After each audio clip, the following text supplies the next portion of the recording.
kaum Gus Durian, anak-anak muda jutaan jumlahnya, tidak sudi menjadi kekuatan politik. Mereka bagian dari suatu kekuatan kebudayaan yang menjunjung nama Gus Dur, menghidupkan kembali kenangan tentang jiwa besar Gus Dur. Seolah-olah Gus Dur itu masih ada bersama kita. Iya, Bung.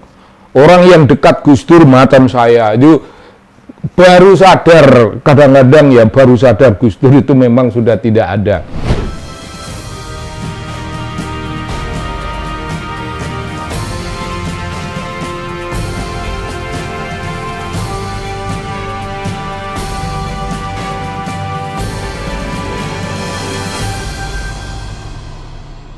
Ya Bung, salam. Salam lagi, salam lagi, salam lagi. Ya begitu terus menerus salam kita. Bung, mari kita bicara tentang Gus Dur, Bung. Gus Dur pernah menjabat presiden. Dan pikiran beliau, pikiran gede, Bung. Pikiran seorang kepala negara, bukan kepala pemerintahan. Pemikiran seorang kepala negara. Apa yang dipikirkan? Wah, itu kebangsaan, Bung. Gus Dur bicara tentang keislaman dan keindonesiaan. Oh, bukan hanya ngomong Islam seperti kita ngomong di pengajian. Oh, enggak. Ini dikaitkan dengan dunia politik. Kita Islam, tapi kita juga Indonesia. Keislaman kita identik menjadi satu utuh dengan keindonesiaan kita. Keindonesiaan kita itu warnanya Islam, keislaman kita itu warnanya warna Indonesia. Karena itu kaum Nahdliyin menyebut Islam Indonesia itu namanya Islam Nusantara. Apakah artinya Islam Nusantara? Itu Islam yang berada dalam wilayah Nusantara. Itu orientasi geografis. Tapi apakah hanya orientasi geografis? Tidak. Islam Nusantara itu artinya Islam dengan cita rasa Nusantara. Tidak perlu Islam itu cita rasa Arab. Spirit keislaman kita itu spirit Nusantara. Nah, apa tandanya? Oh, kita gotong royong, kita toleran, Bung, sama tokoh-tokoh dan jamaah agama-agama lain. Nah, itulah Islam Nusantara. Indonesia banyak agama-agama lain. Nah, itu dilindungi, dilindungi oleh Islam Nusantara. Mayoritas harus melindungi minoritas. Nah, itu ajaran Gus Dur. Gus Dur ngomongkan itu karena beliau tergolong orang besar. Nah, orang besar itu dirumuskan dalam sebuah teori, Bung. Teori itu teorinya orang Jerman. Teorinya orang Jerman. Dia menyorot tradisi intelektual di Iran. Di Iran. Oh, tapi waktu itu belum Iran. Waktu itu namanya Persia. Tradisi agung Persia. Namanya tradisi intelektual Persia. Dia punya nabi itu, Bung. Nabinya zaman itu, zaman belum menjadi Islam. Wah, itu nabinya hebat. Dan disebutlah dalam buku dia, Thus Spoke Zarathustra. Nabinya itu namanya Zarathustra. Agamanya Zoroaster. Agama Zoroaster. Boleh disebut Zoroastrianisme, boleh. Tapi pokoknya agama Zoroaster, nabinya Zarathustra. Lahirlah suatu buku Thus Spoke Zarathustra. Orang itu Friedrich Nietzsche. Nah, dia gambarkan orang besar yang disebut itu di negeri Jerman itu Übermensch. Orang besar, orang agung itu apa?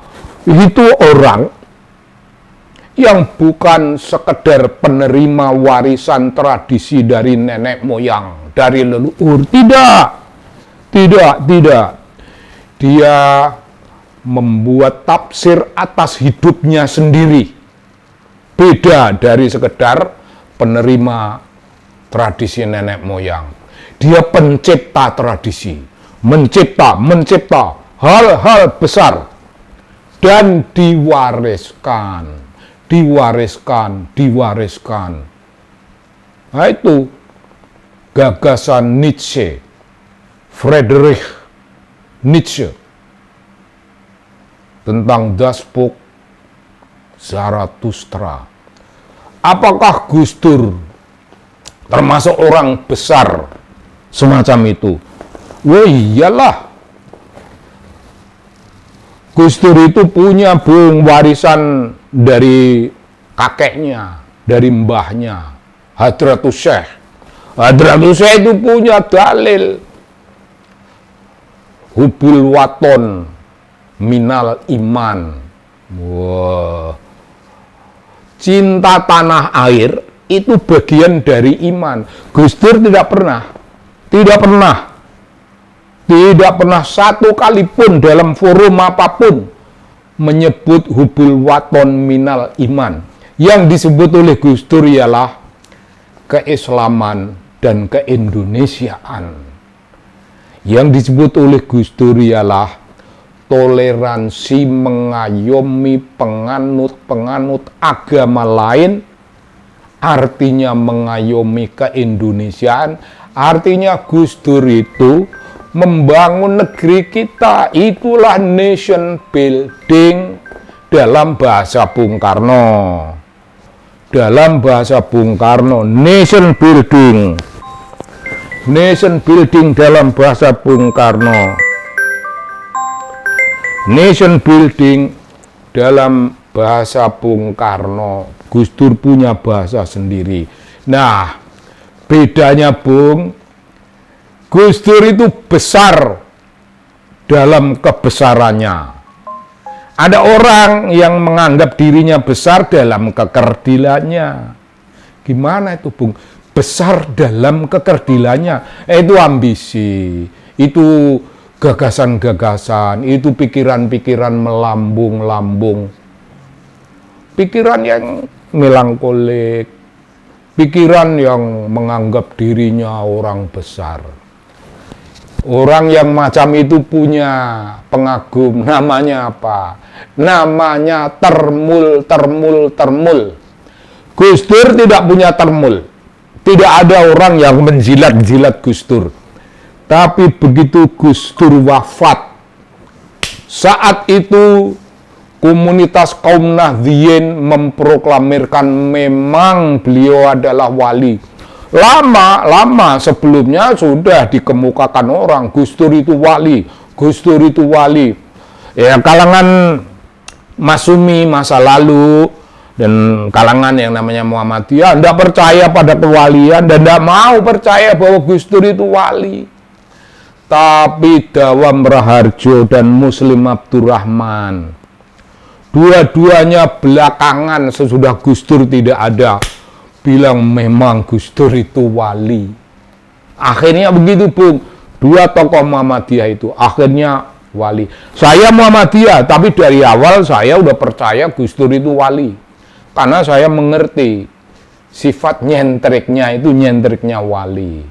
Ya, lalu apa yang dimiliki Gus Dur? Bukan penjilat, bukan termul.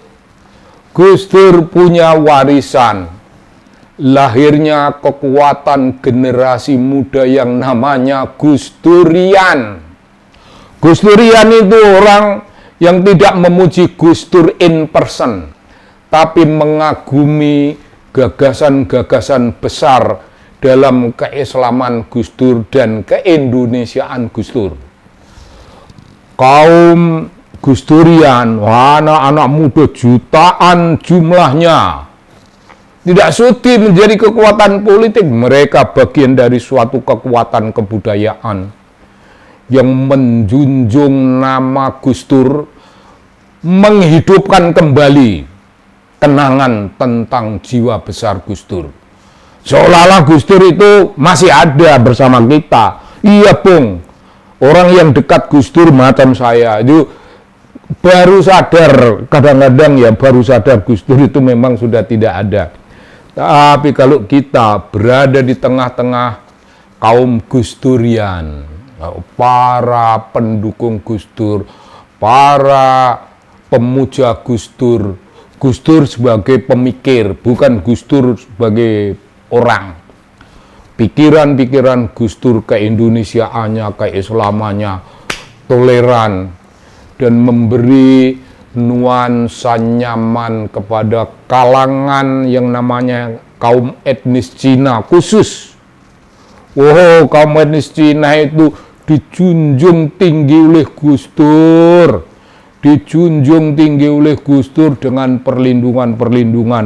Dan tanyalah, banyak berjuta-juta warga negara Indonesia dari etnis Cina itu pemuja Gus Dur dalam pengertian memuja sejarah pemikiran Gus Dur. Mereka memuja intelektualitas Gus Dur, mereka memuja tradisi yang diwariskan oleh Gus Dur untuk kita. Dur tidak punya termul. Ya termul itu kan barang receh itu, Bung. Itu termul lahir dari orang besar dalam kekerdilannya. Kalau Gus Dur orang besar dalam kebesarannya, bahkan tidak cuma itu, Bung. Gus Dur itu waliullah. Jangan salah. Di forum-forum beliau itu tidur. Habis tidur dibangunkan, Gus ini giliran Gus Dur, Gus Dur langsung ngomong nyambung. Tapi apakah Anda percaya bahwa Gus Dur itu tidur? Tidak, Bung. Gus Dur itu cuma kelihatan seperti tidur, tapi sebenarnya zikir. Sebenarnya Gus Dur sedang melakukan apa yang namanya zikrullah. Ingat kepada Allah. Itu rumusan orang Jawa, moto turu ati tangi. Wow, apa itu maksudnya? Ya mata tidur, tapi hatinya melek. Lah begitu, Bung. Itulah wali. Itulah wali. Ya begitulah wali-wali kita memiliki ciri semacam itu. Memiliki ciri semacam itu. Wali-wali itu zikir. Memuja Allah itu sepanjang penarikan napas. Selama narik napas dari pagi sampai pagi lagi. Dari pagi sampai pagi lagi. Mereka zikrullah. Dan wali-wali, apakah wali-wali punya termul? Enggak, Bung. Sunan Kalijaga punya kita-kita. Wisdom dunia kaum Nahdliyin itu wisdomnya Sunan Kalijaga. Sebagian macam gitu, Bung. Kanjeng Sunan Kalijaga itu macam gitu cara kita memahami dunia perwalian. Macam gitu namanya kita menempatkan seorang tokoh dalam perspektif sejarah, dan kita sebenarnya sedang meneropong tradisi intelektual tokoh bersangkutan, yaitu Gus Dur, yaitu waliullah. Mau dibandingkan dengan tokoh itu? Enggak, jangan. Gila, boh, bandingin. Gus Dur tidak bisa dibanding dengan manapun. Kira-kira macam gitu, Bung. Kira-kira macam gitu. Jadi janganlah ada orang mangap junjungannya Nabi. Enggak usah tinggi-tinggi. Nabi, bisakah dia wali seperti Gus Dur? Kagak bisa. Begitu Bung, kenangan kita tentang Gus Dur. Begitu Bung, kepingan sejarah intelektual tentang Gus Dur. Sejarah intelektual itu mencakup wilayah-wilayah pemikiran spiritual Gus Dur. Menyangkut wilayah-wilayah yang namanya high standard morality. Moralitas kelas wali lah. Kelas wali. Dan itu beneran. Itu beneran. Begitu Bung, kenangan kita tentang Gus Dur. Dan kaum Gus Durian. Ada sedikit jumlahnya, nggak ada tai-tainya dibanding dengan Gus Durian. Kaum Gus Durian ialah kaum muda yang memuja dan mengagungkan pemikiran kebudayaan untuk keindonesiaan. Kaum Termul, bagian dari kekerasan politik junjungannya. Termul itu sendiri melakukan apa yang namanya kekerasan politik yang mengorbankan bangsa Indonesia menjadi the victim of political aggression. Gus Dur menyiram bangsa ini seperti menyiram tanaman, memupuk bangsa ini dengan spiritualitas, dengan moralitas, dengan keagamaan, dengan mengingat kepada kemuliaan Allah Subhanahu wa Ta'ala yang Maha Rahman dan yang Maha Rahim, Maha Ghafur, Maha segalanya. Nah, begitu pelajaran Gus Dur.